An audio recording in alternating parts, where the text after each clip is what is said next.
Can we talk to you about something so when the contractors were here, yeah. did they complain to you about marijuana smoke, like that they were having a hard time with it? Nobody said anything about it, not at all. Okay. Almost the opposite of that, I would say. Okay. So if there was somebody here and they said, a contractor, Yeah. and actually we would do the same, whether it was cigarette smoke or any kind of smoke, if I walk in and I can't, like it's harsh for me, because maybe I don't smoke or whatever, we have the right to stop work and to leave and to say, hey, can you please not smoke for half an hour, open your windows, we'll come back. Yeah, sort of thing, right? Because more important than that it's not a recreational thing for me.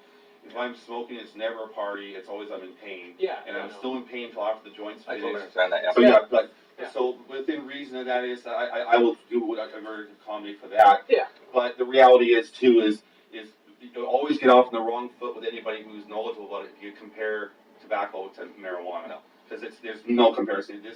I'm using it actually to cure my cancer that I got my second cancer now, and I'm using it to cure it. It doesn't cause cancer. It doesn't cause asthma. It doesn't aggravate asthma conditions. It actually cures and heals them.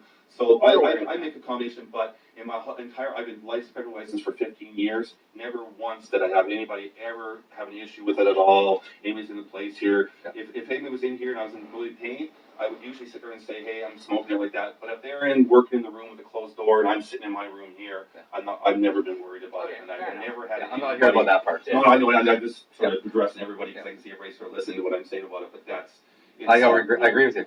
Yeah, it's really it's innocuous.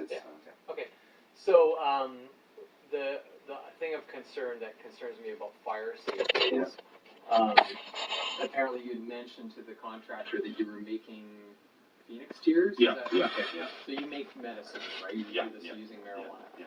So can you tell us what you're using to do it? Because and I'll tell you why I'm concerned about it for fire safety. That's why. Oh yeah, for sure. And you know, I'm a 60-year-old intelligent man, and I use common sense about that. I've had to do actually being fire marshal for companies that I work for, large corporations, and so I've had to do all the fire safety and training. So I'm well in. I work in industry, so yeah, I use common sense, and I follow the directions for it. But I use 100%, well not 100, 99% pure rubbing alcohol is what I use. And although I just found out I can get stuff from a pharmacy that is pure, so I might check into that. And I don't do it inside because confined space you can do it, but it's tricky to do in confined space to get proper ventilation. So I do it outside, and I do it outside. I just use a rice cooker, so temperature never gets above, I think it's 274 degrees. Okay. And I have fans going, so the fans exhaust any of the alcohol that can come out. The only thing that's caught around it, I won't smoke anywhere near it. Whatever like that, and I do it all outside. Even when I'm inside here, I close the door so I don't even get a chance the fumes come into me, whatever like that. So it basically, I take these huge fans I have, and I put them out there and they blow it across. So if it does come off and over the top, it won't come down to the heat element, which is the only thing that's around that could possibly do it. Or if I was like maybe sparking something, but I don't do anything right now. When I'm doing it, no form of ignition is what you're saying. No form of ignition, yeah. And I keep it all sanitary and clean out there because again, this is stuff's going in my body, so I keep it all clean and stuff. So that's the process I use for making the Phoenix tears. Have your neighbors ever said, "Hey, what's that?" Like the chemical, because that stuff is smelly. Nobody said anything about it, but the reality is, it dissipates down here. And when I was setting it up the very first time doing it, because I researched it up the yin yang before I even wanted to try it, because again, mostly because it's going on my body, but then because the guy who makes the recipe available how to do it, that's Rick Simpson fellow, he emphasized up the yin yang about the fire safety, whatever. So I did it, and out there, I get a channel of wind. It's almost always it's going through this way, but sometimes this way. But there's always a flow. But I almost think I could do it without the fan, but I don't. I still use the fan just because I want to keep it super safe or whatever. So that's what I do. We did have an explosion at Chelsea. There was a person that was doing that. Yeah. And they didn't follow your guidelines that you're saying. Yeah. It's you can see it too, man. And as soon as you're out the first time, when it's just heating, because it's a rice cooker. It's going so slow, but it just the alcohol. You can smell coming off when you're right beside it. You're just like, no thanks. So the fan is almost like, good, get that away from you, whatever like that. But I did purposely walk around the area when I've had it cooking to see if I could smell it anywhere at all.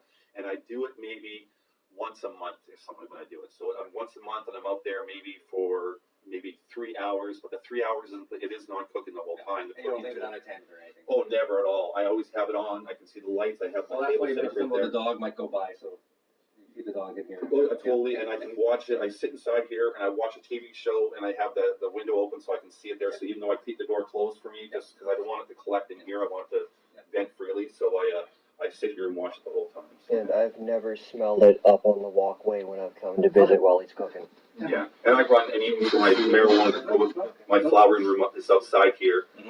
It's runs at night, only at nighttime, but it's got fan in there, and it's got a big, huge can filter on there. So I've never had anybody say anything. I've had people say, "Oh, I can smell it. I can smell it." It's like, no, that's the people. Because I can't think of a sweet. I'm not gonna say which. There's one sweet in this whole corner here that doesn't smoke marijuana.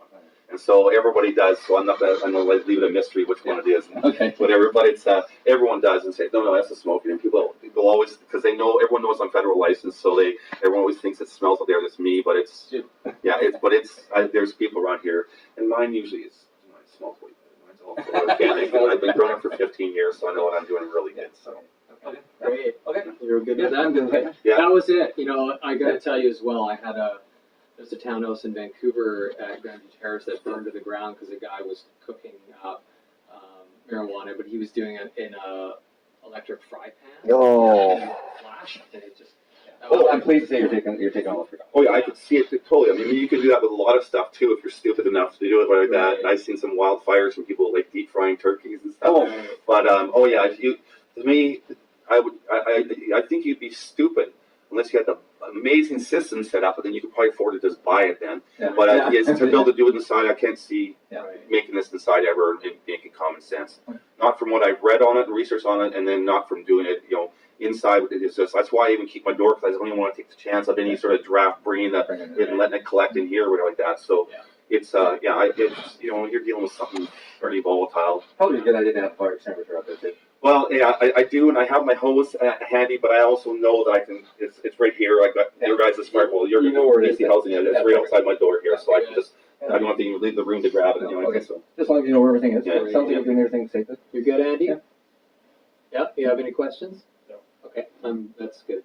Thank you for that. Hey, no worries. Yeah, and then if you want to see all my stuff, all my leftovers, my growing, You give me a call. I can come out and look. Yeah. I've had 3 fire marshal inspections before in the past, just because I had landlords who didn't know that I had the right to grow, and so they called the police, and then the police called the fire marshal up.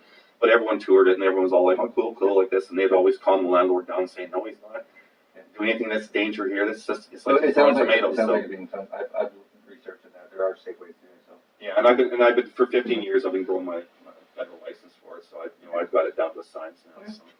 Excellent. And thankfully, I got it now because the diagnosis just came in December of my prostate cancer, Sorry to hear about that. and they think it's might be spread. They don't know until they actually open me up to see, but they think it's spread into some stuff around it. So it's it was just at that time that my production level and my knowledge of the soil was just getting enough where I could. I got an extra now. I'm gonna have some extra weed. I can take some months off, and then also the cancer. Well, so I just pumped it up, and I'm just trying to keep myself to try to avoid having to do chemo in the end. That's the big fear for me is having to go I that hope bad. you do well. I hope everything. Yeah, thanks. Yeah, such as life is one of those things. Okay. Okay. Thanks.